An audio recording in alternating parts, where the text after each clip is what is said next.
ॐ अज्ञानतिमिरान्धस्य ज्ञानाञ्जनशलाकया चक्षुरुन्मीलितं येन तस्मै श्रीगुरवे नमः। श्रीचैतन्यमनोभीष्टं स्थापितं येन भूतले स्वयं रूपः कदा मह्यं ददाति स्वपदान्तिकम्। नमो विष्णुपदाय कृष्णप्रेष्ठाय भूतले श्रीमाते भक्तिवेदांत स्वामिनिधि नामने। नमस्ते सरस्वती देवे गौरवाणी प्रचारिणे निर्विशेष शून्यवादी पाश्चात्य सतारिणे। जय श्री कृष्ण चैतन्य प्रभु नित्यानंद श्री अद्वैत गदाधर श्रीवासादि गौर भक्त वृंद। हरे कृष्णा कृष्ण कृष्ण हरे हरे हरे राम राम राम हरे हरे। ओम नमो भगवते वासुदेवाय। ॐ ॐ नमो नमो भगवते भगवते वासुदेवाय। वासुदेवाय। ओम नमो भगवते वासुदेवाय। ॐ ॐ नमो नमो भगवते भगवते वासुदेवाय। वासुदेवाय। ओम नमो भगवते वासुदेवाय। ॐ नमो ॐ नमो भगवते भगवते वासुदेवाय। హరే కృష్ణ. ఈనాటి భగవద్గీత క్లాస్కి వచ్చేసినటువంటి భక్తులందరికీ కూడా ఆత్మీయ ఆహ్వానం పలుకుతున్నాము. హరే కృష్ణ. హరే కృష్ణ. మనము 9వ అధ్యాయము 26వ శ్లోకం నుంచి 9వ అధ్యాయం 34వ శ్లోకం వరకు ఈరోజు మనం క్లాస్ చెప్పుకుంటాం.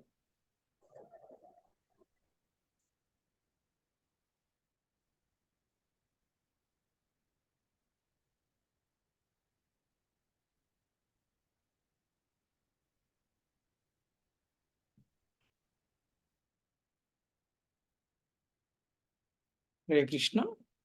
26వ శ్లోకము ఎవరైనా చదువుతారా?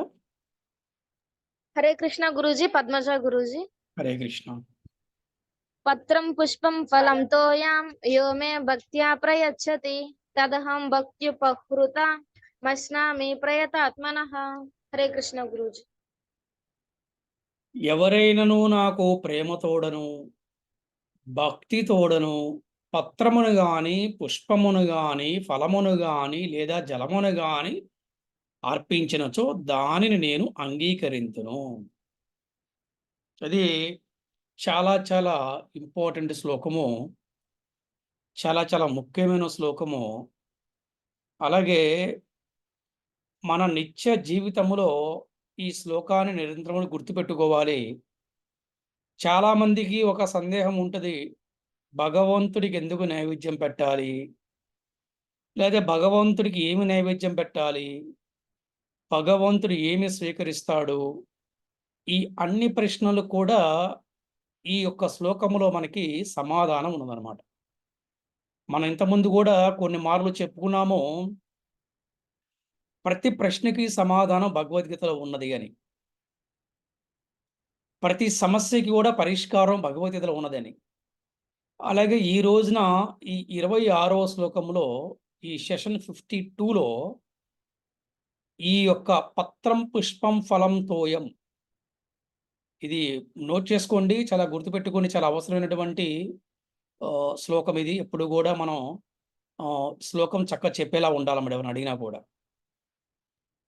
ఇది చాలా మనకి అవసరమైంది. ఎందుకంటే భగవంతుడికి నైవేద్యం ఎందుకు పెట్టాలి, ముఖ్యంగా మన వైష్ణవ భక్తులు భగవంతుడి నైవేద్యం పెట్టకుండా ఏమీ తీసుకోరు.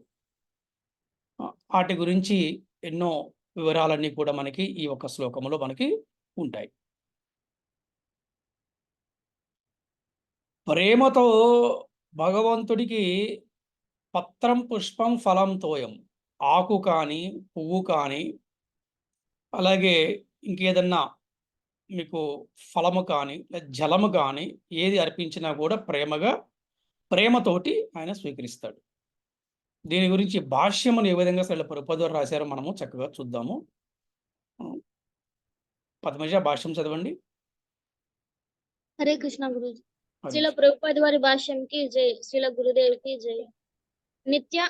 నిత్యానందము కొరకై శాశ్వతమును మరియు ఆనంద నిదానమును అగు భగవద్ధామమును పొందుటకు వివేకవంతుడైన వాడు కృష్ణ చైతన్యవంతుడై శ్రీకృష్ణ భగవానుని దివ్యమైన ప్రేమయుక్త సేవయందు నెలకొనవలెను.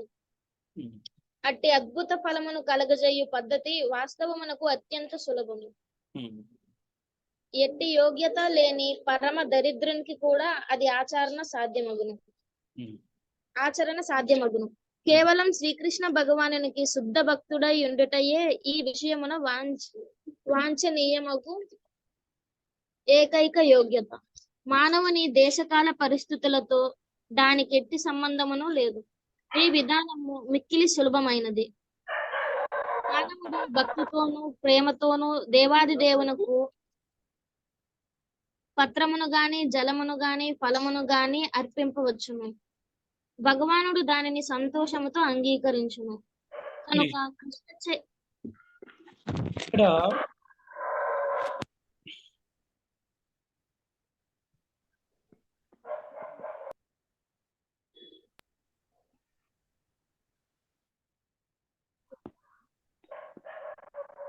ఎట్టి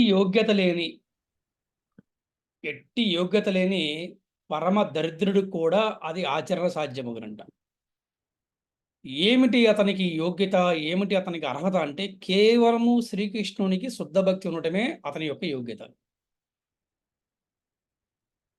అంతే, అంతకన్నా ఇంకేం లేదన్నమాట. కేవలం అటు ఎటువంటి దరిద్రుడైనా సరే కేవలము భగవంతుడికి శ్రీకృష్ణ భగవాన్ శుద్ధ భక్తుడు అవడమే అతని యొక్క యోగ్యత, అతని యొక్క అర్హత. అలాగే అతను ప్రేమతోటి దేశ కాలమాన పరిస్థితులతోటి సంబంధం లేకుండా చక్కగా భక్తితోనూ ప్రేమతోనూ దేవాది దేవునికి పత్రమును కానీ పుష్పమును కానీ జలమును కానీ ఫలమును కానీ అర్పించవచ్చు. దాన్ని భగవంతుడు సంతోషంగా అంగీకరిస్తాడు. అందరూ అనుకుంటారు పూజ చేయాలంటే చాలా డబ్బులు ఉండాలి, గుడికి లాంటి డబ్బులు ఉన్నా చెప్పి అనుకుంటారు. అటువంటి వారి కోసం ఇక్కడ చాలా చక్కగా చెప్తున్నారు. భగవంతుడు అందరివాడు. కేవలం డబ్బున్నవాడు పట్లే భగవంతుడు ఉంటాం కాదు, భగవంతుడు అందరివాడు. ఎందుకంటే అందరికీ కూడా భగవంతుడికి తండ్రి. అందుకని భగవంతుడు అందరివాడు. ఒక కుటుంబంలో నలుగురు ఉన్నారు, నలుగురిలో ముగ్గురు బాగా ఉన్నారు, ఒకరికి బాగా లేరు, ఆర్థికంగా కానీ ఆరోగ్యంగా కానీ ఆ తండ్రికి నలుగురు పట్ల కూడా సమానమైనటువంటి ప్రేమ ఉంటుంది. అలాగే భగవంతుడి కూడా అందరి పట్ల అటువంటి ప్రేమే ఉంటుందన్నమాట. అందుకని ఇక్కడ భక్తితోటి శ్రద్ధతోటి ప్రేమతోటి ఎవరైనా కానీ జలాన్ని పెట్టినా ఫలం పెట్టినా పుష్పం పెట్టినా కూడా స్వీకరిస్తాడు అని చెప్పేసి ఇక్కడ చాలా చక్కగా చెప్తున్నారు. అయితే ఇక్కడ మనం ఒక విషయాన్ని గమనించుకోవాలి. అంటే నిజంగా అతని దగ్గర ఏమీ లేకుండా అతను భక్తితోనూ ప్రేమతోనూ పత్రము కానీ పుష్పము కానీ జలము కానీ ఫలము కానీ పెట్టవచ్చు. కానీ అన్నీ ఉన్నవాడు కూడా నా దగ్గర ఏమీ లేదు అని అది పెడతాం వల్ల ఏమవుతుందంటే అంతగా ఉపయోగం ఉండదన్నమాట.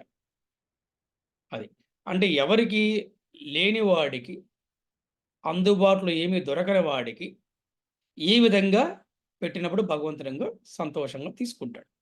అన్నీ ఉండి కూడా నా దగ్గర ఏమీ లేదు అనేవాడిని లోబి అన్నారనమాట. ఏమన్నారు? లోబి అన్నారు అలాంటి వాడిని.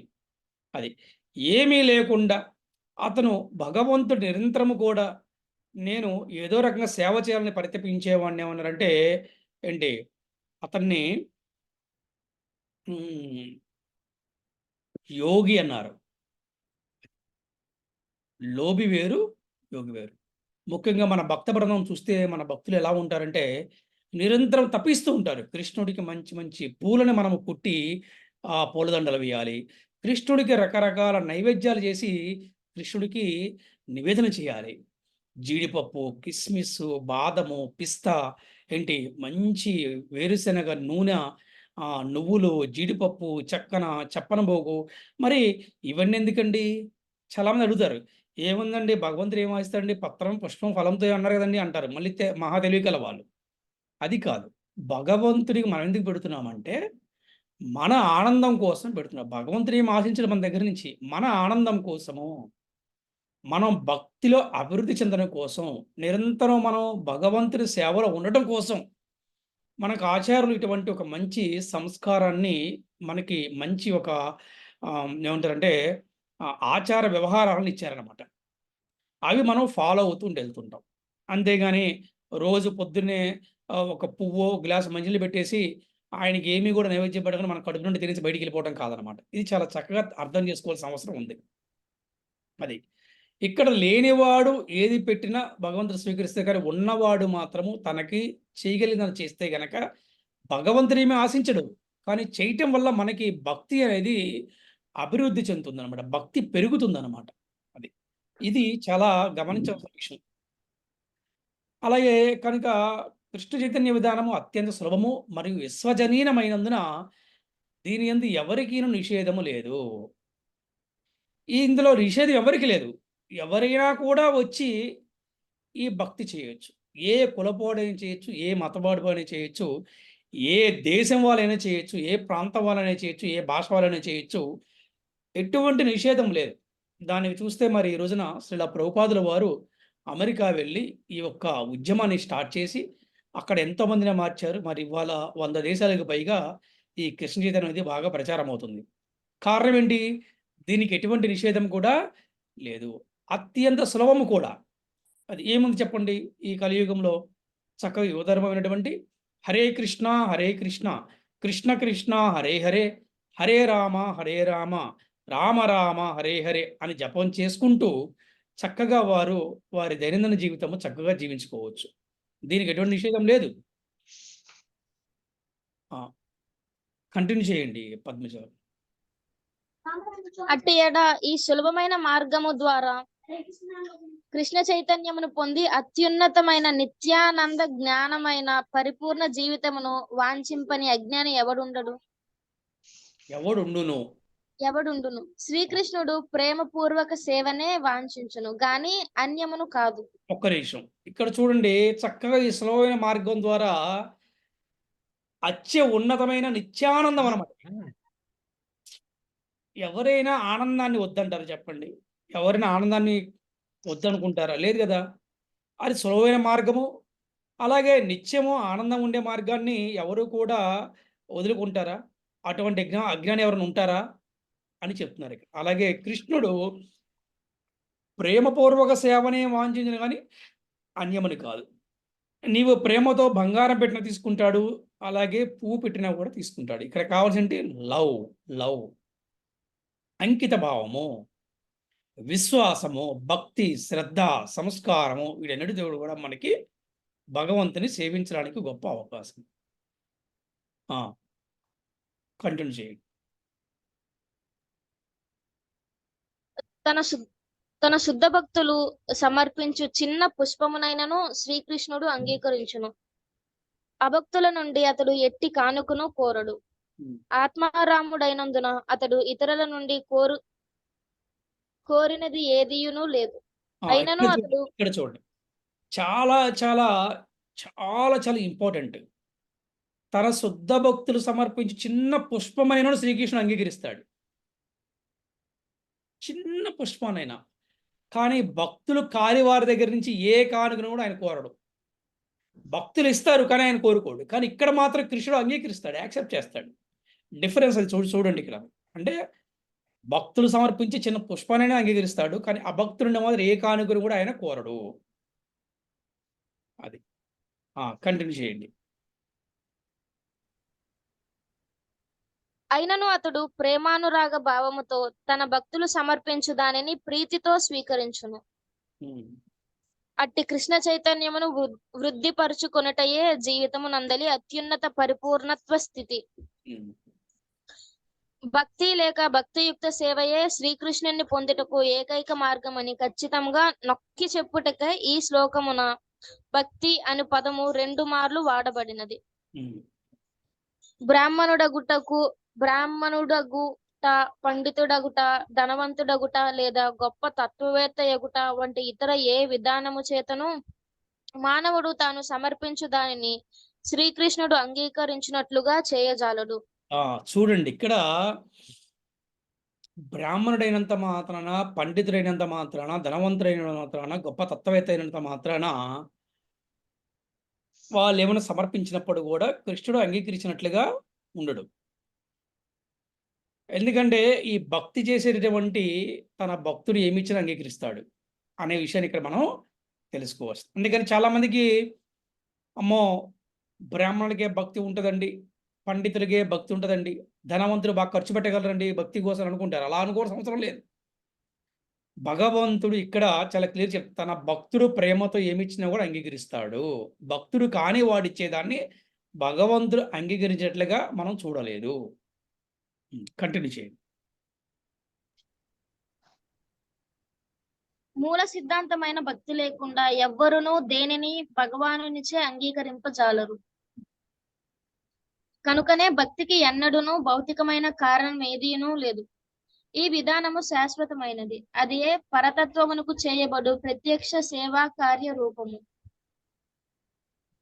శ్రీకృష్ణుడు తానే భోక్తననియు దేవాది దేవుడనియు సమస్త యజ్ఞములకు పరమ లక్ష్యముననియు నిర్ధారించిన పిమ్మట తనకెట్టి యజ్ఞ ఫలములను సమర్పింపవలెనో ప్రకటించుతున్నాడు. భగవానుని దివ్యమైన భక్తియుక్త సేవను పొందుటయే ప్రతి ఒక్కరి జీవిత లక్ష్యము. దీనికై ఎవరైనను భగవత్ సేవ యందు నెలకొని పవిత్రుడు కాగోరినచో అతడు ముందుగా భగవానుడు తన నుండి ఏమి ఆశించునో ఎరుగుట అత్యంత ప్రధానము. శ్రీకృష్ణుని ప్రేమించువాడు శ్రీకృష్ణుడు కోరిన వాటన్నింటినీ సమర్పిస్తూ అతడు వాంఛించనట్టి ఎట్టి కానుకను అతనికి సమర్పింపకుండును. కనుక మాంసము, మత్స్యములు, గ్రుడ్లు శ్రీకృష్ణునికి సమర్పింపరాదు. అతడు అటువంటి వాటిని వాంఛించినచో వాటిని తనకు అర్పింపుమని చెప్పి ఉండేవాడు. అట్లు చెప్పకుండా తనకు పత్రము, పుష్పము, ఫలము, జలమును సమర్పింపవలెనని అతడు స్పష్టంగా పలికి ఇట్టి కానుకలను నేను అంగీకరించును అని చెప్పుచున్నాడు. అక్కడ చూడండి, చాలా క్లియర్గా చెప్తున్నారు ఎందుకు శాకాహారము తీసుకోవాలి, ఎందుకు శాకాహారమే నైవేద్యం పెట్టాలి అనే వారి కోసం ఇక్కడ భగవంతుడు చాలా క్లియర్గా చెప్పాడు. భగవంతుడు ఎట్టి పరిస్థితుల్లో ఇటువంటివి స్వీకరించడు. అంటే ధర్మంతు సాక్షాత్ భగవత్ ప్రణీతం. భగవంతుడే స్వయంగా చెబుతున్నాడు ఈ యొక్క 9వ అధ్యాయంలో. ఆయన వేటిని అంగీకరిస్తాడు, వేటిని అంగీకరించడు అనే విషయానికి చాలా క్లియర్ చెప్తున్నారు. ఏమి చెప్తున్నారు? పత్రము, పుష్పము, ఫలము వీటినే కానీ మాంసము, చేపలను, గుడ్లను స్వీకరింపడని మనం అవగతం చేసుకోవాలి అని చాలా క్లియర్ ఇక్కడ మనకి చెప్తున్నారు. ఇక్కడ కూడా చాలా మందికి సందేహాలు ఉంటాయి. శాకాహారం ఎందుకు తినాలి, శాకాహారం ఎందుకు నైవేద్యం పెట్టాలి, మరి అలాగనుకుంటే కాయగూరల్లో కూడా జీవం ఉంది కదా, అది కూడా జీవహింసే కదా అని కొంతమంది మేధావులు మాట్లాడుతూ ఉంటారు. కానీ భగవంతుడు ఇక్కడ చెప్పాడు ఏమనంటే కాయగూరల్ని అర్పించవచ్చని చెప్పాడు. భగవంతుడు చెప్పాడంటే ధర్మమే కదా, ధర్మంతు సాక్షాత్ భగవత్ ప్రణీతం. ఇక్కడ చెప్పారు కాయగూరలు, ధాన్యము, ఫలములు, పాలు, జలము వంటి పదార్థములు మానవుని తగిన ఆహారములుగా శ్రీకృష్ణ భగవాన్ నిర్దేశించున్నాడు. అంటే ఏంటి? మానవుడు ఏమి తీసుకోవాలో భగవంతుడు ఈ భగవద్గీతలో మనకి చెప్పాడు. అది అలాగే పశువులు ఏం తీసుకోవాలి, పక్షులు ఏం తీసుకోవాలి అన్నీ కూడా ఒక నియమ నిబంధనలు ఉన్నాయి. అలాగే మానవుడికి ఏమిటి ఆహారం అంటే ఇక్కడ మనం చెప్పారు ఇవే మనకి మానవుడు కాయకూరలు, ధాన్యము, ఫలములు, పాలు, జలము ఇలాంటివే. వీటిని కాకుండా భగవంతుడు ఏమైనా అర్పిస్తే భగవంతుడు అంగీకరింపడు, కనుక వాటిని అతనికి సమర్పింపరాదు. హరే కృష్ణ. కంటిన్యూ చేయండి. కనుక అతడు మాంసమును, చేపలను, గ్రుడ్లను స్వీకరింపడని మనము అవగతము చేసుకొనవలెను. కాయగూరలు, ధాన్యము, ఫలములు, పాలు, జలము వంటి పదార్థములు మానవునికి తగిన ఆహారములుగా శ్రీకృష్ణ భగవానుడు నిర్దేశించుచున్నాడు. వీటికి అన్యమైన వాటిని సమర్పించినచో అతడు అంగీకరింపడు. కనుక వాటిని అతనికి సమర్పింపరాదు. ఒకవేళ మనము వాటి ఇతర పదార్థములను సమర్పింప యత్నించినచో ప్రేమతో కూడిన స్థితి యందు భక్తి నొనరించిన వారము కాజాలము. శ్రీకృష్ణ భగవానుడు తృతీయ అధ్యాయము నందలి 13వ శ్లోకమున యజ్ఞశేష పదార్థములే పరమ పవిత్రములైనవనియు జీవితము అందు పురోగతిని మరియు భౌతిక బంధముల నుండి విముక్తిని వాంఛించు వారికి అదియే భుజించుటకు యోగ్యమనియు వివరించెను. ఒక్క నిమిషం, ఇక్కడ మనము తెలుసుకోవాల్సిన విషయం అంటే యజ్ఞశేష పదార్థములే పరమ పవిత్రములేని ఇక్కడ చెప్తున్నారు. వాటి వల్ల మనము జీవితంలో పురోగతిని, అలాగే భౌతిక బంధాల నుండి ముక్తిని వాంఛించు వారికి అదే భుజించడం యోగ్యమని వివరించారు. అంటే ఇక్కడ మనకి యజ్ఞశేషం అంటే ఏంటో తెలుసుకోవాలి. యజ్ఞశేషం అంటే మనము ఆ యజ్ఞం చేసిన తర్వాత ఆ యజ్ఞములో భగవంతుడికి నైవేద్యం పెట్టిన తర్వాత ఏదైతే పదార్థం ఉంటుందో దాన్ని యజ్ఞశేష పదార్థం అంటారు. నైవేద్యం పెట్టిన తర్వాత ఆ ప్రసాదాన్ని తీసుకోవాలి, అదే పరమ పవిత్రమైంది. మరి యజ్ఞం అంటే కేవలం హోమం చేసే యజ్ఞమే కాదు, భగవంతుడికి ప్రేమతో ఎవరైతే నిత్యము కూడా నైవేద్యం పెడతారో అది కూడా యజ్ఞమే, ఇది తెలుసుకోవాలి. నిరంతరం అంటే యజ్ఞం అంటే ఏంటి? భగవంతుని సంతోషపెట్టే కార్యక్రమమే యజ్ఞం అంటే. శ్రీకృష్ణ ప్రీత్యర్థం ఏదైతే చేస్తామో అదే యజ్ఞం అంటే. గోవుల్ని సంరక్షించడం కూడా యజ్ఞమే, గోవులకి ఆహారం పెడతాం కూడా యజ్ఞమే. భగవంతుడికి నిత్యము పూజ చేసి భగవంతుడి నైవేద్యం పెడతాం కూడా యజ్ఞమే. అందుకని భగవంతుడికి నైవేద్యం పెట్టిన దాన్ని ప్రసాద రూపములో ఎవరిచ్చో అది పరమ పవిత్రము. అంతేకాకుండా జీవితమందు పురోగతి చెందడం కోసం ఎవరైతే ప్రయత్నిస్తూ ఉంటారో, ఇంకేంటి, భౌతిక బంధాల నుండి ముక్తిని వాంఛించే వారికి ఎవరైతే ఈ ఒక్క యజ్ఞశేష ప్రసాదం తీసుకుంటారో, అంటే భగవంతుడి నైవేద్యం పెట్టిన ప్రసాదాన్ని ఎవరైతే స్వీకరిస్తారో వారు ఈ బంధాల నుండి ముక్తిని పొందుతారు. బంధాల నుండి ముక్తిని పొందుతారు, లేకపోతే రుణపడి ఉంటారు. అందరికీ కూడా ఎంతో మంది రుణపడి ఉంటారు. రైతు రుణపడి ఉంటారు, లేకపోతే బంధువులకి రుణపడి ఉంటారు, స్నేహితులు రుణపడి ఉంటారు, కుటుంబ సభ్యులు రుణపడి ఉంటారు. రకరకాల బంధాల్లో ఇరుక్కుపోయే అవకాశం ఉంటుంది. కానీ ఈ నైవేద్యాన్ని ప్రసాద రూపంలో స్వీకరించడం వల్ల ఏమవుతుందంటే బంధ విముక్తులు అవుతారు. అది ఈ శ్లోకంలో చాలా చక్కగా చెప్పారనమాట. ఒకటి చూడండి, చాలా చక్కగా ఇక్కడ మనకి చెప్పారు. భగవంతుడికి ప్రేమతో ఏమి ఇస్తే స్వీకరిస్తారు. పాయింట్ నెంబర్ 1 మనం చెప్పుకున్నాం, పత్రం పుష్పం ఫలం తోయం. భగవంతుడికి ఏమి అర్పించకూడదు చెప్పారు మనకి. ఏది? గుడ్డులు, మాంసము, చేపలు ఇటువంటివి చేయకూడదు. మరి భగవంతుడికి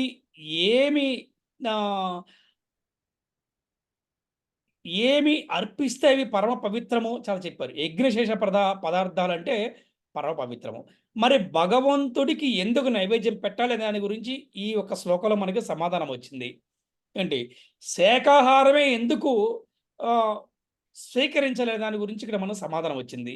శాకాహారమే ఎందుకు భగవంతు నైవేద్యం పెట్టాలి అనే దాని గురించి ఇక్కడ మనకి సమాధానం వచ్చింది. అంతేకాకుండా ఈ యొక్క ప్రసాదాన్ని స్వీకరించడం వల్ల బంధ విముక్తులు అవుతారు అనే విషయం కూడా ఇక్కడ ఈరోజు మన శ్లోకంలో తెలుసుకున్నాము.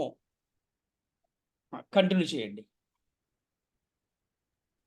ఆ శ్లోకమునందు తనకు నివేదన చేయకుండా ఆహారమును భుజించువారు పాపమునే భుజిస్తున్నారని శ్రీకృష్ణుడు తెలుపుచున్నాడు. అట్టి వారు భుజించు ముద్ద భౌతిక క్లేశమునే మరింతగా వృద్ధి చేయుచుండును.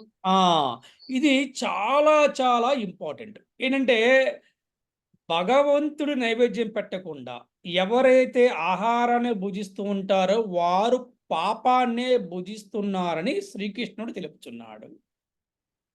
అట్టి వారు భుజించు ప్రతి ముద్ద కూడా భౌతికమైన కష్టాలను మరింతగా పెంచుతుంది.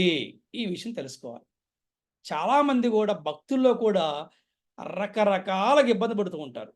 దానికి ప్రధానమైన కారణం ఏంటంటే అప్పుడప్పుడు కూడా భగవంతుడి నైవేద్యం పెడతానికి వారు కొన్నిసార్లు పెట్టలేకపోతుంటారు. కొన్నిసార్లు పెట్టరు. కొన్నిసార్లు అశ్రద్ధ కూడా చేస్తూ ఉంటారు. దానివల్ల కూడా భౌతికమైన కష్టాలు వస్తూ ఉంటాయి మనం చెక్ చేసుకుంటే.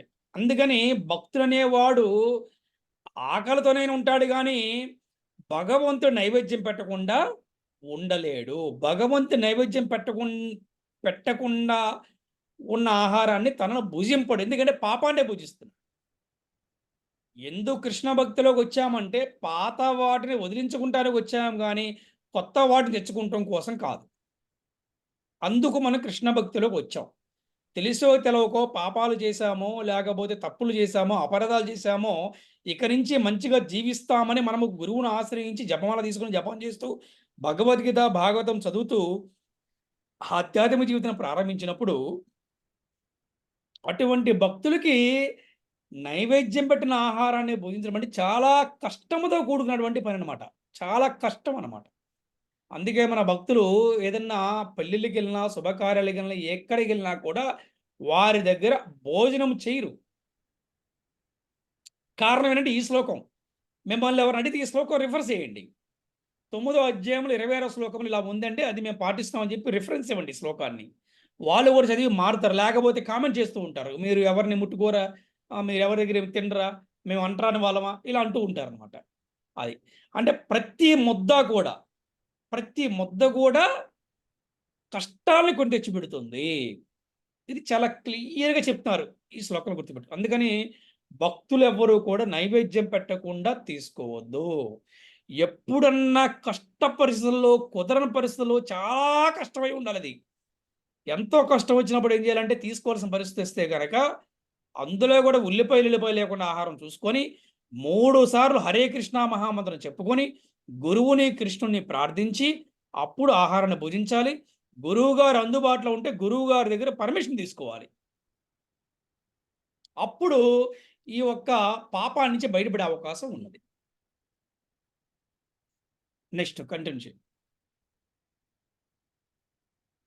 కానీ శుభ్రములను సాధారణములైన కాయగూరలతో కూడిన సాత్విక ఆహారమును సిద్ధం చేసి శ్రీకృష్ణ భగవానుని చిత్రపటమునకో లేదా అతని విగ్రహమునకో గాని నివేదించి అతని ముందు వినమ్రముగా నమస్కరించుచు తాను అర్పించిన దానిని స్వీకరింపవలెనని ప్రార్థించినచో అట్టి జీవిత విధానమునందు మానవుడు క్రమముగా పురోగతి సాధింపగలడు.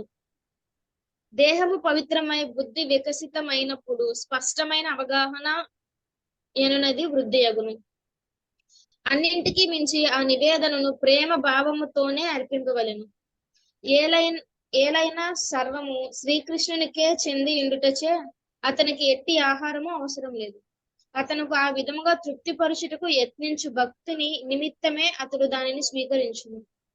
కనుక ఆహారమును సిద్ధము చేయుటకు, సేవించుటకు, నివేదించుటకు అనేది కార్యములందు శ్రీకృష్ణుని పట్ల ప్రేమ భావములతో వర్తించుట అత్యంత ముఖ్యాంశం.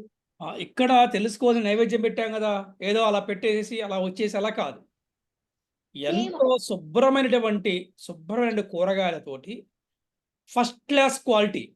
మనం చూడండి మన మందిరాల్లో ఫస్ట్ క్లాస్ కిచెన్లో అన్నీ కూడా ఎంతో శుభ్రంగా చేసి భగవంతుడికి జీవితాన్ని అర్పించిన భక్తులే ఆహారాన్ని వండాలి. వారికి ఆ ప్రేమ ఉంటుంది, బయటవాడికి ఆ ప్రేమ ఉండదన్నమాట. మరి వాళ్ళు ఆ విధంగా ఇది కృష్ణుడు తినాలి, కృష్ణుడు కోసం అని చెప్పి చాలామంది ముక్కులు కూడా గుడ్డగట్టుకుంటారు, ఆ స్మెల్ కూడా వాసన పీల్చకుండా. ఎందుకంటే సర్వం ముందు కృష్ణుడే వాసన చూడాలి, కృష్ణుడే టేస్ట్ చూడాలి. అందుకని కిచెన్లో ఎవరిని కూడా ఏమి తినకూడదని చెప్తారనమాట, ఊరికనే కాదు. అందుకని ఆ విధంగా ఎంతో భక్తితో, ఎంతో శ్రద్ధతో వండి అలాగే భగవంతుడికి ఆ భగవంతుడి పటానికో విగ్రహానికో నివేదించి వినమ్రంగా నమస్కరించి ప్రేమభావంతో అర్పించాలి. నాయన నువ్వు తీసుకో నాయన, నాకు శక్తి మేరకు నేను మీ కోసం నేను తయారు చేశాను, ఈ ఆహారాన్ని తీసుకోవాల్సిందని ప్రార్థించాలన్నమాట. అది భక్తి అంటే. అంతే పెట్టాము వచ్చేసాం అంటే గడగడ గంట కొట్టేసాం, ఇది నివేదన చేయడం కాదనమాట. అలా చేయడం ఏమవుతుంది తెలుసా? అలా చేయటం వల్ల చూడండి ఎంచగా చెప్పారు కదా, దేహము పవిత్రమైపోతుందంట, బుద్ధి వికసిస్తుందంట. అప్పుడు స్పష్టమైనటువంటి అవగాహన వస్తుందంట. అంటే ఏంటి? మన మనసు స్థిరంగా ఉండటం, ఏమి చేయాలో ఏం చేయకుండా ఉండటం, ఏం మాట్లాడాలో ఏం మాట్లాడకుండా ఉండటం, మంచి నిర్ణయాలు తీసుకుంటాం, ఇవన్నీ కూడా వస్తాయన్నమాట. అన్నిటికి కారణము ఆహారం. గుర్తుపెట్టుకోండి, ఆహారం మంచి ఆలోచనలు వస్తాయి. భగవంతుడి నైవేద్యం పెట్టిన ప్రసాదాన్ని స్వీకరిస్తే మంచి ఆలోచనలు వస్తాయి. Clarity of thought, clarity of speaking, clarity of decision. అందుకని ప్రేమ భావముతో వర్తించడం అత్యంత ముఖ్యాంశం. భగవంతుడికి మనం ఏమి పెట్టవలసిన అవసరం లేదు.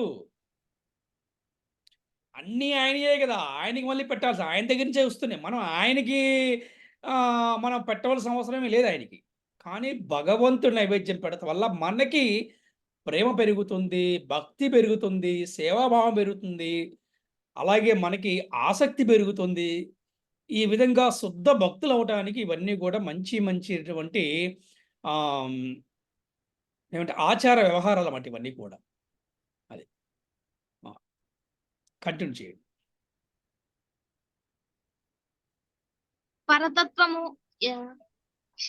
పరతత్వము ఇంద్రియ రహితమును భావించు నిరాకార తత్వవేత్తలు భగవద్గీత ఎందలి ఈ శ్లోకమును ఏ మాత్రము అవగాహన చేసి కొనలేరు.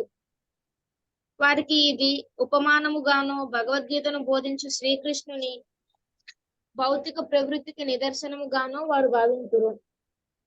వాస్తవమునకు దేవాది దేవుడైన శ్రీకృష్ణ భగవానునికి ఇంద్రియములు గలవు. అతని ఇంద్రియములన్నీ ఇతర ఏ ఇంద్రియముల కార్యమునైనను చేయగల సామర్థ్యమును కలిగి ఉండును.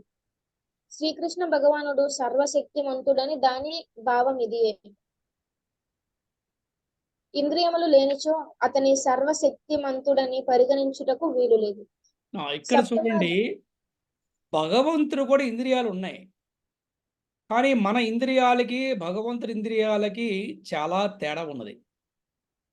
భగవంతుని ఇంద్రియాలు ఏ కార్యం చేయాలన్నా కూడా సామర్థ్యం కలిగి ఉన్నాయి. కానీ మనకి అంత సామర్థ్యం లేదు. ఎందుకంటే మానవులు చాలామంది ఇంద్రియాలకి దాసులైపోతారు. కానీ ఇంద్రియాలను ఎవరైతే నిగ్రహించుకుంటారో వారిని గోస్వాములను పిలువబడతారు. అలాగే భగవంతుడు ఇంద్రియాలే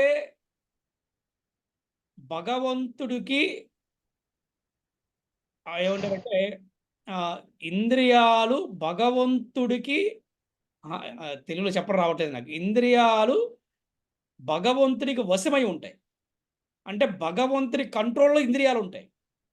కానీ చాలామంది మానవులు ఇంద్రియాల కంట్రోల్లో భగవానుడు ఉంటాడు, ఇంద్రియాల కంట్రోల్లో మానవుడు ఉంటాడు. మనం చూస్తూ ఉంటాం. ఏంటి అంటే భగవంతుడికి ఇంద్రియాలు ఉన్నాయి, కానీ మనకు కూడా ఇంద్రియాలు ఉన్నాయి. మన ఇంద్రియాలకి భగవంతుడి ఇంద్రియాలకి తేడా ఇదనమాట. చాలామంది మానవులు ఇంద్రియాలకు దాసులు అవుతారు. కానీ ప్రతి మానవుడు కృష్ణుడికి దాసులు అవడానికి ప్రయత్నించాలి. అంటే ఇంద్రియాలను నిగ్రహించుకోవాలి. ఇంద్రియాలను నిగ్రహించుకోవాలంటే కృష్ణ భక్తి ఒకటే ఏకైక మార్గం అని మనకి ఆచార్యులు చెప్పారు, ఆచరించారు, చూపించారు. అది మనం కూడా ఇప్పుడు ప్రస్తుతం ప్రాక్టీస్ చేస్తూనే ఉన్నాం. ఎందుకంటే ఎవరైతే కొంతకాలం హరే కృష్ణ మహామంత్రం జపం చేస్తారో వారికి మాంసాహారం పట్ల, మత్తు పదార్థాల పట్ల, దూర అలవాట్ల పట్ల ఆసక్తి పోయి కృష్ణుడి పట్ల వారికి ఆసక్తి పెరుగుతూ ఉంటుంది. మనం చూస్తూ ఉంటాం. ఏ కులములో పుట్టిన వాడైనా కూడా ఈ కృష్ణ భక్తులకు వచ్చిన తర్వాత వారి ఇంద్రియాలని అతను కంట్రోల్ చేసగలిగే శక్తి వస్తుంది. కేవలము హరే కృష్ణ కృష్ణ కృష్ణ హరే హరే, హరే రామ రామ రామ హరే హరే అని జపం చేయటం వల్ల. కంటిన్యూ చేయండి. సప్తమ అధ్యాయం తాను జీవులను ప్రకృతి గర్భమున సృజించుచున్నానని శ్రీకృష్ణుడు వివరించను. కేవలము అతడు భౌతిక ప్రకృతిని వీక్షించినంత మాత్రమునే అది జరుగును. అట్లే ఈ సందర్భమున ఆహార పదార్థములను అర్పించుచు భక్తులు పలుకు ప్రేమ పూర్వకమైన పలుకులను శ్రీకృష్ణుడు ఆలకించుటయే ఆరగించుటతోను ఆస్వాదించుటతోను అన్ని విధముల సమానము అగును. అతని సంపూర్ణత్వము కారణమున అతని శ్రవణమును ఆరగించుట మరియు ఆస్వాదించుట అను కార్యముతో సర్వ సమానమైనదను ఈ విషయమును నొక్కి చెప్పవలసి ఉన్నది. శ్రీకృష్ణుడు తనను గూర్చి తాను వర్ణించిన విధమగును ఎటువంటి స్వకల్పనలు వ్యాఖ్యానములు లేకుండగును ఆ దేవాది దేవుని అంగీకరించు భక్తుడే పరతత్వము నివేదన ఆహారమును అంగీకరించి ఆస్వాదించగలదని అవగాహన చేసుకొనగలడు. హరే కృష్ణ గురూజీ. హరే కృష్ణ. ఎటువంటి కల్పితాలు లేకుండా కృష్ణుణ్ణి యథాతథంగా తెలుసుకొని తత్వాన్ని అర్థం చేసుకున్నవాడు ఏ విధంగా అయితే ఆహారాన్ని ఆరగించి ఆస్వాదించగలడో ఇక్కడ మనం అవగాహన చేసుకోవచ్చు.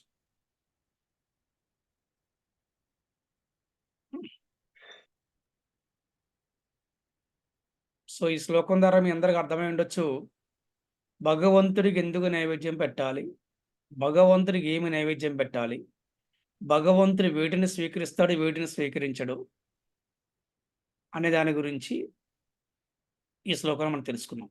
ఇప్పుడు మనము 27వ శ్లోకం చదువుదాం. ఎవరు చదువుతారు 27వ శ్లోకం? హరే కృష్ణ ప్రభుజీ. హరే కృష్ణ. యత్కరోషి యదస్నాసి యజ్జుహోషి దదాసి యత్ తపస్యసి కౌంతేయ తత్కురుష్వ మదర్పణం. హరే కృష్ణ ప్రభుజీ. ఓ కౌంతేయ, నీవు దేనిని చేయుదువో, దేనిని భుజింతువో, దేనిని హోమము చేయుదువో, దేనిని దానము చేయుదువో, నీవు ఏ తపస్సు ఆచరించుదువో వాటన్నింటిని నాకు అర్పణముగా చేయము. ఇది చాలా ఇంపార్టెంట్. ఏం చేసినా కూడా మనం ఏమనుకోవాలి? కృష్ణార్పణం అంతే. ఎందుకండి మీరు నిత్యము కూడా హరే కృష్ణ మహామంత్రం జపం చేస్తూ ఉంటారు కదా, మీరు కృష్ణుడు శరణాగతి పొందారు కదా. ఎవరైతే కలియుగతరమైన హరినామ సంకీర్తన చేసిన వాళ్ళకి మళ్ళీ ఈ యజ్ఞం ఎందుకండి, ఈ హోమం ఎందుకండి, ఈ గోవుల్ని పోషించడం ఎందుకని చెప్పి అంటూ ఉంటారు. ఏమి చేసినా సర్వం శ్రీకృష్ణ ప్రీత్యర్థం అనే భావనతో చేస్తే భగవంతుడు సంతోషంగా ఫీల్ అవుతాడు. అందుకని ఏమి భుజించినా, ఏమి హోమం చేసినా, ఏమి దానం చేసినా, ఇది చాలా ఇంపార్టెంట్. దానం నేను చేసా అనుకుంటా దానం కాదు. దానం చేయటం కృష్ణార్పణ అనుకుంటే మరి దాని గురించి మర్చిపోవాలి. నేను వాడికి సహాయం చేశానండి, వాడు నాకు సహాయం చేయలేదు. నేను వాడికి దానం చేశానండి, వాడు నాకు దానం చేయలేదు. వాడికి విశ్వాసం లేదు అంటూ ఉంటారు. అది కూడా ఆశించటమే. మనం కేవలము ఏమి చేసినా కృష్ణార్పణం. మనం ఒకటి దానం చేసాం, వాడే మనకు చేయాలని రూల్ ఏం లేదు. భగవంతుడు తెలుసు ఎవరికి ఎప్పుడు ఎవరి చేత సహాయం చేయించాలి, ఎవరికి ఎప్పుడు ఎవరి చేత దానం చేయించాలి, అన్నీ భగవంతుడు తెలుసు అనమాట. పర్ఫెక్ట్ ప్లాన్ ఉంటుంది భగవంతుడి దగ్గర. అందుకని మనం ఏం చేయాలి? సర్వం కృష్ణార్పణం. అది అంతేగాని ఎక్కడ శాస్త్రాల్లో ఇంకో అర్పణం చెప్పలేదు. రామార్పణం చెప్పలేదు, శివార్పణం చెప్పలేదు, కృష్ణార్పణం. అది కృష్ణార్పణం అనేది ఒక ప్రమాణం అన్నమాట శాస్త్రాల్లో. అందుకని ఏమి చేసినా కూడా ఏం చెప్తున్నాడు కృష్ణుడు అర్జునుడికి? ఏమి చేసినా కూడా నాకు అర్పణంగా చేయమని చెప్తున్నాడు. అంటే ఏంటి? కృష్ణార్పణం. ఇది మన క్లాసులో అందరూ అలవాటు చేసుకోండి. ఏం చేసినా కూడా కృష్ణార్పణం అంతే.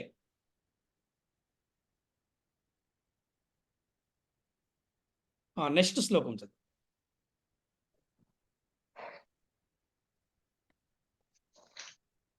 హరే కృష్ణ ప్రభుజీ. హరే కృష్ణ మాత. శుభాశుభ ఫలైరైవం మోక్షతే కర్మబంధనై సన్యాస యోగ యుక్తాత్మ విముక్తో మోము పైష్యసి. హరే కృష్ణ ప్రభుజీ.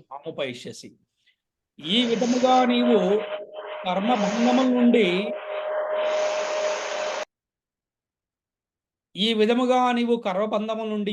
వాని శుభ అశుభ ఫలముల నుండి విముక్తుడు కాగలవు. ఇట్టి సన్యాస యోగ సిద్ధాంతముతో నా యందు మనస్సును స్థిరపరచడం ద్వారా నీవు విముక్తుడివై నన్ను పొందుము. మరి ఏంటి? అన్నీ కృష్ణుడికి అర్పించడం వల్ల ఏంటి ఉపయోగం అంటే ఈ శ్లోకంలో చెప్పారు. కర్మ బంధాల నుంచి మనము విముక్తులు అవుతామంట. అదేగా నేను చేస్తున్నాను అనుకోండి, దానికి మళ్ళీ కర్మ వస్తుంది మళ్ళీ మనకి. అందుకని ఏమి చేసినా కృష్ణార్పణం అని అనుకోవడం ఏమవుతుందంటే కర్మ బంధాల నుంచి విముక్తులు అవుతాం అనమాట. అందుకని మనం ఏం చేసినా ఇది కృష్ణార్పణం. అది అందుకని శుభ అశుభ ఫలితాలతోటి మనకి విముక్తులైపోతాం. అది అందుకని శుభం వస్తేనేమో మనం గంతిలేస్తాము, అది అశుభం వస్తే బాధపడతాం. ఇవన్నీ మనకెందుకు? పాపము పుణ్యంతో మన సంబంధం లేదు, అంతా కృష్ణార్పణ అనుకుందాం.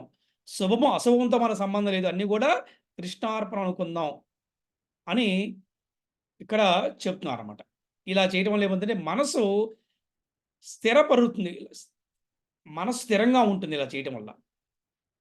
అంతేకాకుండా ఈ మనసు స్థిరంగా ఉండటం వల్ల అన్ని బంధాల నుంచి కూడా ముక్తిని పొంది భగవంతుని పొందవచ్చు, అంటే భగవంతుని చేరుకోవచ్చు అని చెప్తుంది ఈ శ్లోకంలో.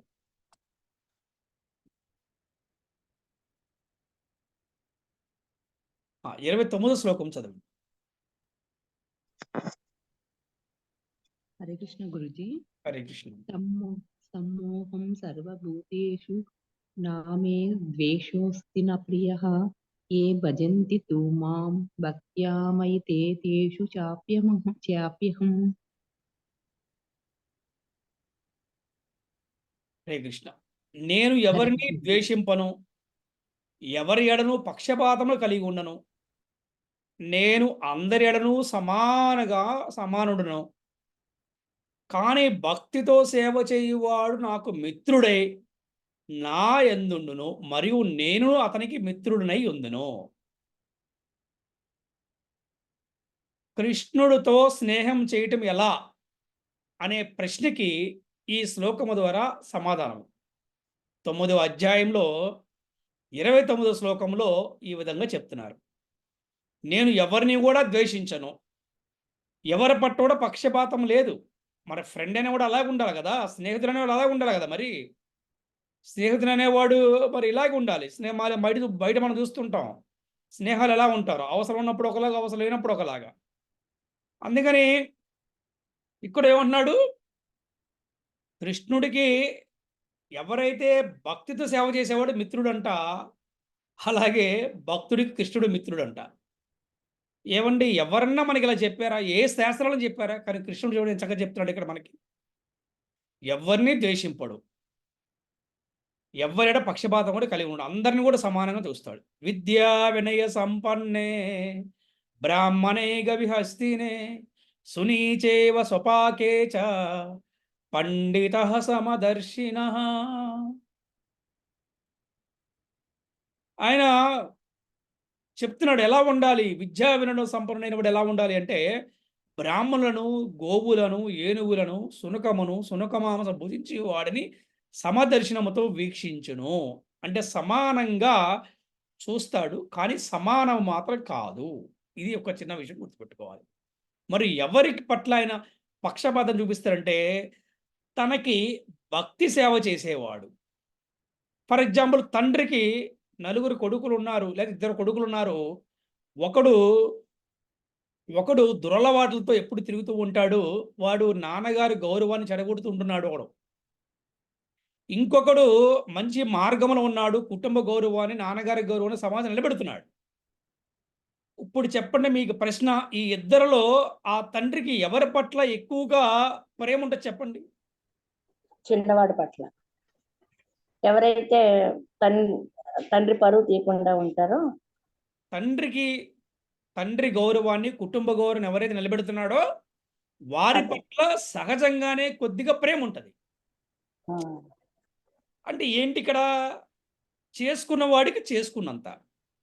అలాగని ఎవరైతే సరైన దారిలో లేడో, అలాగని ఎవరైతే గౌరవానికి భంగం కలిగిస్తున్నాడో వాడినేమి ఆయన శిక్షించట్లేదు, వాడిని ఇంట్లో పంపించేయలేదు, పోషిస్తున్నాడు. కానీ ఎవరైతే తన గౌరవం నిలబెడుతున్నాడో వారి పట్ల కొద్దిగా పక్షపాతాన్ని కలిగి ఉంటాడు. అలాగే మానవుల్లో కూడా ఎవరైతే, ప్రతి ఒక్క మానవుడికి ఆహారం అందించే బాధ్యత భగవంతుడిదే.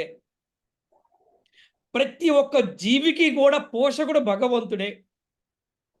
ప్రతి ఒక్క జీవుని కూడా భరించేవాడు భగవంతుడే. అందులో ఎటువంటి సందేహం లేదు. కానీ తన భక్తులకు మాత్రం ఆయన మిత్రుడై ఉంటాడంట. చూసారా, తన భక్తులకి ఆయన మిత్రుడై ఉంటాడు. ఎంత ఇలాంటి శ్లోకాలు మీరు రాసుకొని బాగా చదువుకొని అర్థం చేసుకుని ఆచరించే ప్రయత్నం చేయాలి. అర్థమైందా?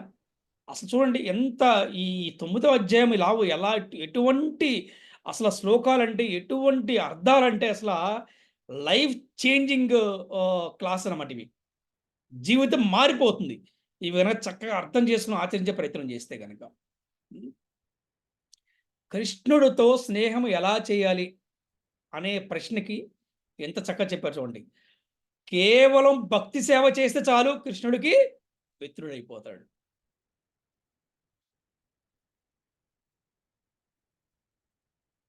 ఆ 30వ శ్లోకాలు ఏం చెప్పారు మనం చూద్దాం.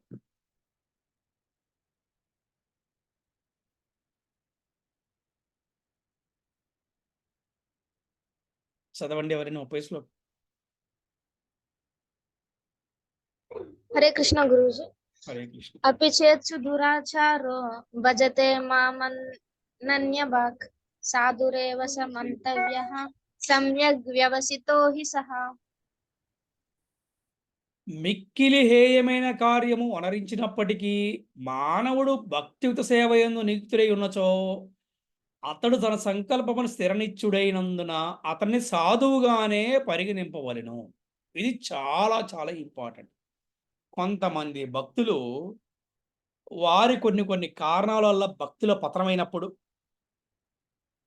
భక్తులు డౌన్ అయిపోతుంటారు. భక్తుల పతనం అయిపోయినప్పుడు వారిని చూసి ఎవరు కూడా అతనిని కించపరచకూడదు, అతను దూషించకూడదు, అతన్ని సాధువుగానే పరిగణించాలి అని మనకి ఇక్కడ చెప్తున్నాడు. మనం ఇంతకుముందు చెప్పినట్టుగా తండ్రికి 2 కొడుకులు, మనం చెప్పిన ఒకడు మంచివాడు, ఒకడు మంచివాడు కాదు. కానీ మంచివాడు కాకపోయినా కూడా వాడిని ఏమంటారు? పలానా వారి అబ్బాయి అని అంటారు, వాడు పలానా కుటుంబం అని అంటారు. కానీ వాడు ఎవడో మాత్రం చెప్పారు అనరు. కరెక్టేనా? అంటే పలానా వాడి అబ్బాయి అంటారు, పలానా కుటుంబం, పలానా ఊరని అంటారు. అవునా కదా? ఎందుకు?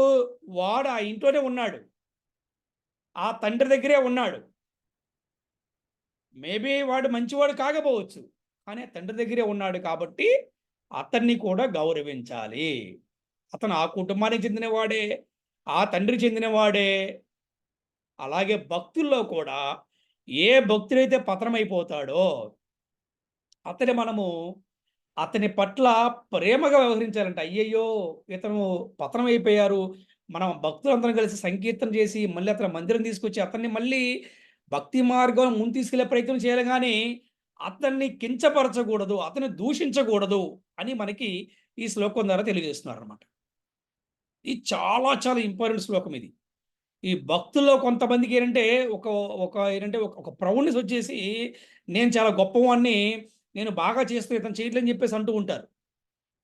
అది వైష్ణవ అపరాధం అన్నమాట. అందుకని చాలా జాగ్రత్తగా ఉండాలి. ఎందుకంటే వాడు మంచివాడైనా మంచివాడు కాకపోయినా కూడా ఆ కుటుంబంలో ఉన్నాడు, ఆ తండ్రికి చెందినవాడు, ఆ కుటుంబానికి చెందినవాడు. అలాగే అతను కొంతకాలం భక్తి చేసి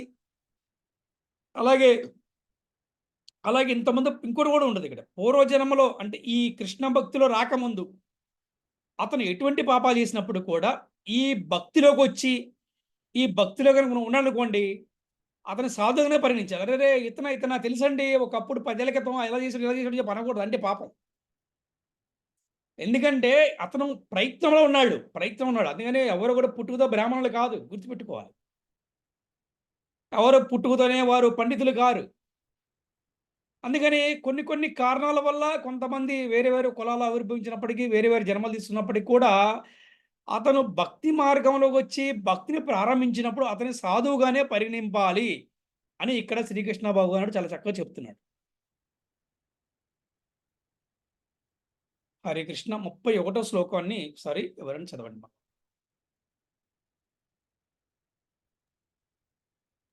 హరే కృష్ణ ప్రభు. హరే కృష్ణ. క్షిప్రం భవతి ధర్మాత్మ స్వసత్యానిం నిగచ్చతి కౌంతేయ ప్రతిజానీహి నమే భక్తః ప్రణశ్యతి. హరే కృష్ణ ప్రభు. అతడు శీఘ్రమే ధర్మాత్ముడై శాశ్వతమైన శాంతిని పొందును. ఓ కౌంతేయ, నా భక్తుడు ఎన్నడూ నశింపడని ధైర్యముగా ప్రకటింపము. గుర్తుపెట్టుకోండి, ఇది వెరీ వెరీ వెరీ ఇంపార్టెంట్. గుర్తుపెట్టుకోండి, ఏది అతను కొన్ని హేయమనే కార్యములు చేసినప్పటికీ అతను ఈ భక్తి మార్గములో ఉంటే అతన్ని సాధువుగానే పరిగణించాలి. అది 30 శ్లోకం ఏం చెప్తున్నారు? అతడు శీఘ్రమే ధర్మాత్ముడై శాశ్వతమైన శాంతిని పొందుతాడు. అలాగే నా భక్తుడు ఎన్నడూ కూడా నశింపడు అని ధైర్యంగా ప్రకటించమని చెప్తున్నాడు అనమాట. నా భక్తుడు ఎన్నడూ నశించడు. కొంతకాలము, కొంత టైం పీరియడ్ అతను పతనమైనట్టు కనిపించవచ్చు. దీనికి మనకి ఒక బెస్ట్ ఎగ్జాంపుల్ భాగవతములో అజామినుడు కథ ఉంటుందన్నమాట. అసలు అజామినుడు మంచి బ్రాహ్మణుడు కుమారుడు, అసలు ఎంత భక్తుడు అంటే అంత భక్తుడు అనమాట. వాళ్ళ నాన్నగారు యజ్ఞం చేయడానికి యజ్ఞ సమితుల కోసం అడవి పంపిస్తారు.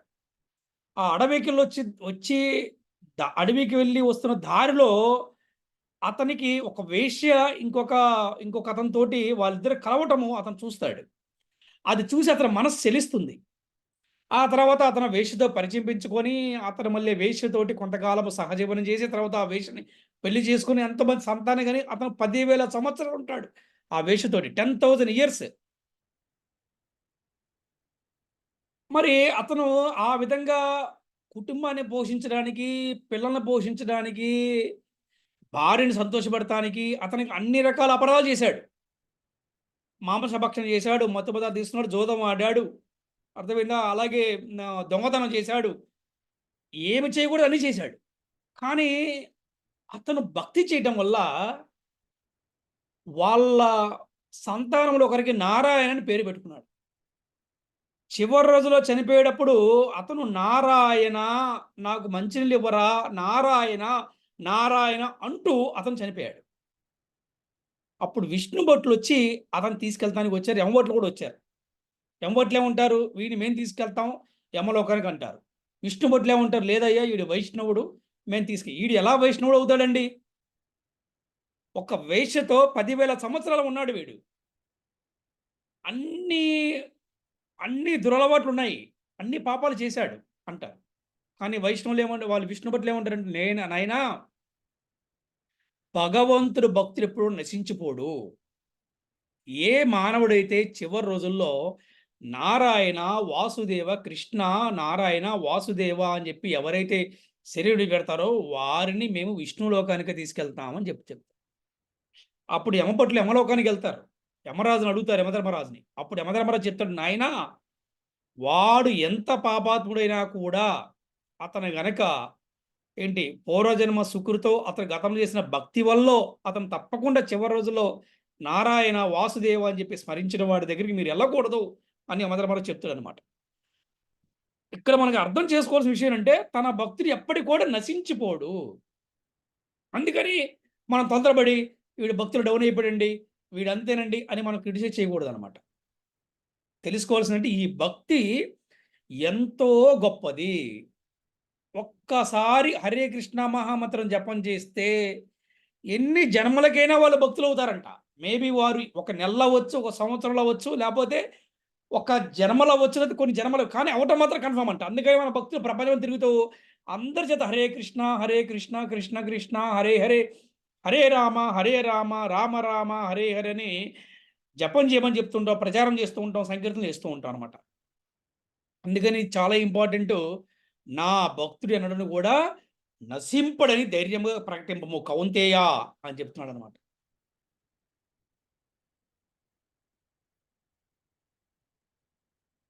ఆ 32వ శ్లోకం చదవండి.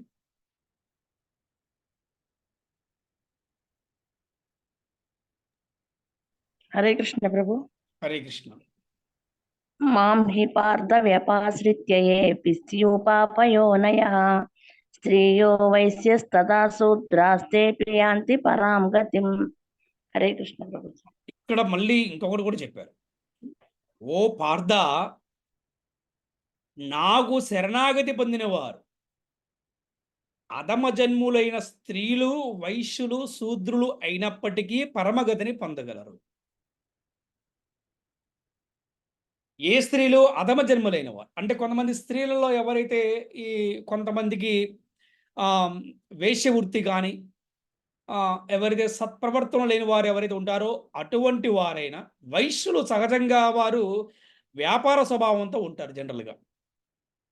అంటే వ్యాపార స్వభావంతో ఉన్నవారైనా కూడా శూద్రుల గురించి మనకు తెలిసిందే, వాళ్ళు రకరకాలుగా ఉంటారు. అటువంటి వారికి కూడా పరమగతిని పొందగలరంటే ఎవరు? భగవంతుడికి శరణాగతి పొందినవారు. గుర్తుపెట్టుకోవాలి. ఎవరు? భగవంతుడు శరణాగతి పొందినవారు. ఏమండి వాళ్ళ గుడికి ₹1,00,00,000 ఇచ్చారండి ఒక ఆయన అంటే, ఆయన ఆయన మంచి వైశ్యాసంటండి, బాగా దానధర్మాలు చేస్తారంటే, ఆయనకి వ్యాపారం కోసం ఇస్తారండి, పబ్లిసిటీ కోసం ఇస్తారని చెప్పి అంటూ ఉంటారు. అలా కూడా అనకూడదు. అతను ఏదో రకంగా తన ఒక సంపాదనని ఏదో రకంగా భగవంతుడికి సేవ చేస్తున్నాడు. అలా కూడా అనకూడదు. ఎందుకంటే ఏదో రకంగా భగవంతుడి దగ్గర చేరుతున్నాడు అనమాట. అది ఇక్కడ చెప్తా, అధమ జన్ములైన స్త్రీలు కానీ వైశ్యులు కానీ శూద్రులైనప్పటికీ కూడా పరమగతిని పొంది, ఎవరు పరమగతిని పొందుతారు? భగవంతుడి శరణాగతి పొందినవారు. భగవంతుడికి శరణాగతి పొందినవారు అనమాట. ఇది చాలా చాలా ఇంపార్టెంట్ అండి. అందుకని అదే ఇక్కడ మనం చెప్తున్నాం, భగవంతుడు అందరి వాడు. చాలా క్లియర్ చెప్తున్నాం, భగవంతుడు అందరి వాడు. కేవలం బ్రాహ్మణులకి, లేదా కేవలం క్షత్రియులకి, లేదా కేవలం వైష్ణవులకి, లేదా ఒక కులానికి, ఒక మతానికి చెందినవాడు కాదు భగవంతుడు. చాలా క్లియర్ చెప్తున్నాడు ఇక్కడ.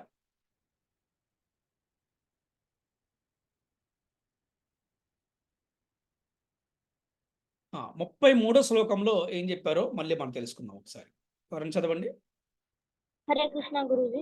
హరే కృష్ణ. కిం పునర్ బ్రాహ్మణ పుణ్య భక్త్య భక్తారాదర్శయస్తదా అనిత్యామ సుఖం లోకం ఇమం ప్రాప్య భజస్వ మాం.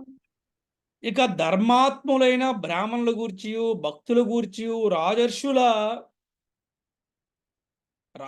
గూర్చి వేరుగా చెప్పవలెనా? అందుచే అనిత్యము దుఃఖపూరితమునగు ఈ లోకమునకు వచ్చి ఉన్నందున నా ప్రేమయుక్త సేవలో నియుక్తవుకుము. మరి అంటే అధమ జన్ములైనటువంటి స్త్రీలైన వైశ్యులైన శూద్రులు కూడా పరమగతి పొందుతారు, నాకు శరణాగతి పొందిన వాళ్ళు. మరి అటువంటిది వాళ్ళే పొందినప్పుడు మరి ధర్మాత్తులైన బ్రాహ్మణులు, భక్తుల గురించి, రాజసు గురించి మళ్ళీ ప్రత్యేకంగా చెప్పాల్సిన ఏముంది ఏంటి? ఇక మళ్ళీ వారి గురించి చెప్పవలసిన అవసరం ఉందా? అందుకనే ఈ అనిత్యము దుఃఖపూరితము అగు ఈ లోకములకు వచ్చి ఉన్నందున నా ప్రేమయుక్త సేవలో నియుక్తులవుము. ఏదో తెలిసిన ఈ లోకానికి వచ్చాం, ఎందుకు వచ్చామని బాధపడద్దు, మళ్ళీ ఎలా వెళ్ళిపోవాలో ప్రయత్నం చేద్దాం. కృష్ణుడు అది చెప్పాడు అర్జునుడికి. అనిత్యము, ఇది నిత్యమైనది కాదు, ఇది శాశ్వతమైనది కాదు, ఇది దుఃఖపూరితం, ఇది దుఃఖాలయం, ఇది ఒక పెద్ద జైలు. ఇది ఇక్కడికి వచ్చి ఉన్నందున నా ప్రేమయుక్త సేవలో నియుక్తవ్వండి, అంటే నా యొక్క భక్తి సేవలో ఉండండి అని చెప్పాడు భగవంతుడు. దానివల్ల తిరిగి మళ్ళీ మనం భగవద్ధామం వెళ్తాం, మళ్ళీ తిరిగి మనం భగవంతుడి దగ్గర చేరుకుంటాం. ఈరోజు క్లాస్లో లాస్ట్ శ్లోకము, భగవంతుడి శ్లోకంలో కన్క్లూజన్ ఇచ్చేశారు. కన్క్లూజన్ ఇచ్చారు ఈ శ్లోకంలో, చూడండి. చదవండి. హరే కృష్ణ గురుజీ. మన్మనా భవ మద్భక్తో మధ్యాజీ మాం నమస్కురు మామే వైశ్యసి యత్వైవ మాత్మానం మత్పరాయణః. హరే కృష్ణ. నీ మనస్సును సదా నా చింతన యందే నిమగ్నము చేయము, నా భక్తుడు కమ్ము, నాకు నమస్కరింపము, నన్ను పూజించుము. ఈ విధముగా నా యందు సంపూర్ణ మగ్నుడివై నీవు నన్ను తప్పక చేరుదువు. అందరంటారు, కృష్ణుడికి ఎందుకు పూజ చేయాలండి, మీరు వరే చెప్తారండి, కృష్ణుడినే చేయమంటారు మీరు, మీ ఇస్కాన్ వాళ్ళు ఎంతేలేండి, మేము రామండి అంటూ ఉంటారు. ఈ ప్రశ్నకి సమాధానము ఈ శ్లోకం. ఏం చెప్పారు? నీ మనస్సుని సదా నా చింతన యందే నిమగ్నము చేయము, నాకు భక్తుడవు, నాకు నమస్కరించు, నన్ను పూజింపు. ఇలా చేయడం వల్ల నీవు నన్ను తప్పక చేరుకుంటావు.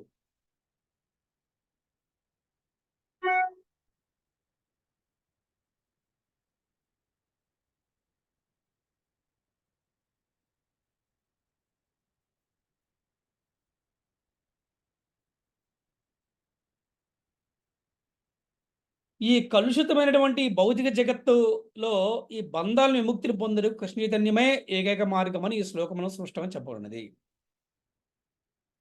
భక్తియుక్త సేవను దేవాదేవుడైన శ్రీకృష్ణ భగవానుడికి అర్పింపాలని స్పష్టముగా ఇక్కడ తెలుపబడిన విషయమును కొన్ని మార్లు అప్రమాణికులైన గీతా వ్యాఖ్యతలు అర్థమును మార్చి చెప్పుదురు.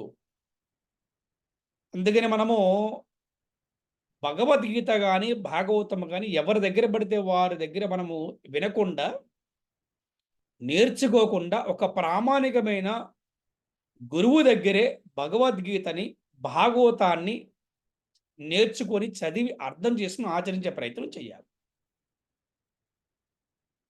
ఎందుకంటే మన మనసు గందరగోళం గురవుతూ ఉంటుంది. అందుకని తప్పకుండా కూడా ప్రతి ఒక్కరూ కూడా ఈ విధంగా మనము ఒక మంచి ప్రామాణికమైన ఆధ్యాత్మిక గురువుని ఆశ్రయించి వారి యొక్క మార్గదర్శకత్వంలో మనందరం కూడా భక్తి చేస్తే చక్కగా ఉంటుంది. ఎంత చక్కగా ఈ శ్లోకం చూడండి. మన్మనాభవ మద్భక్తో మజ్జాజీ మాం నమస్కురు మామే వైశసి యుక్తైవం ఆత్మానం మత్పరాయణః. హరే కృష్ణ కృష్ణ కృష్ణ హరే హరే, హరే రామ రామ రామ హరే. శ్రీల ప్రభుపాదికి జై, శ్రీల గురుదేవుకి జై.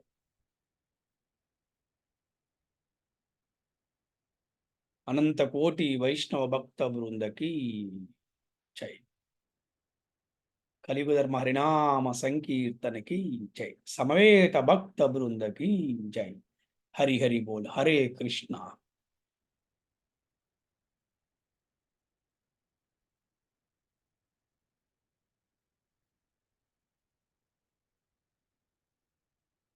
అంటే గురూజీ, భగవంతుడు అందరివాడు, కేవలం ఒక జాతికి మాత్రమే చెందినవాడు కాదు అని తెలుసుకున్నాను గురూజీ. అండ్ అలాగే భక్తుల నుంచి చిన్న పుష్పాన్ని అయినా ప్రేమతో పెడితే ఖచ్చితంగా స్వీకరిస్తారు అని తెలుసుకున్నాను గురూజీ. అండ్ అలాగే మనం కేవలం భగవంతునికి ప్రేమతో పత్రం, పుష్పం, ఫలం అర్పిస్తేనే భగవంతుడు దానిని స్వీకరిస్తారు అని తెలుసుకున్నాను గురూజీ. అండ్ అందులో కూడా యజ్ఞశేష పదార్థాలు సమర్పిస్తే ఇంకా అవి పరమ పవిత్రం అవుతాయి అని తెలుసుకున్నాను గురూజీ. అండ్ ఇక్కడ మనం